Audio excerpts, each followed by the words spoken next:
সম্মানিত মুসলমান ভাইরা আমার, আমরা কুরবানি কি জন্য করব? আল্লাহ তাআলা কোরআনে কারীমের মধ্যে তিনি বলেছেন, কুল ইন্না সলাতি ওয়া নুসুকি ওয়া মাহইয়ায়া ওয়া মামাতি লিল্লাহি রাব্বিল আলামিন।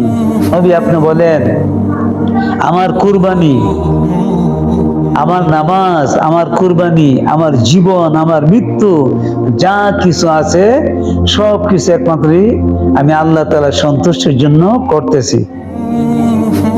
মুসলমান ভাইরা আমার, আমি নামাজ পড়বো কি জন্য? আল্লাহর সন্তুষ্টির জন্য। রোজা রাখবো আল্লাহর সন্তুষ্টির জন্য। দান করব, তাসবিহ তাহলিল করব, জিকির আজকার করব, কোরআন তেলাওয়াত করব, কুরবানি করব, দান সদকা করব, তাবলীগ করব, চিল্লা দিব, সান দিব, স্ত্রীর সাথে ভালো ব্যবহার করবো, ছেলে মেয়ে লালন পালন করবো, একমাত্র কার জন্য?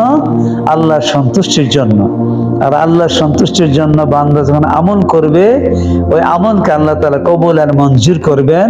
আর আমলের বিনিময়ে আল্লাহ পাক খুশি হইয়া, সন্তুষ্টি হয়ে তাকে জান্নাত দান করবেন।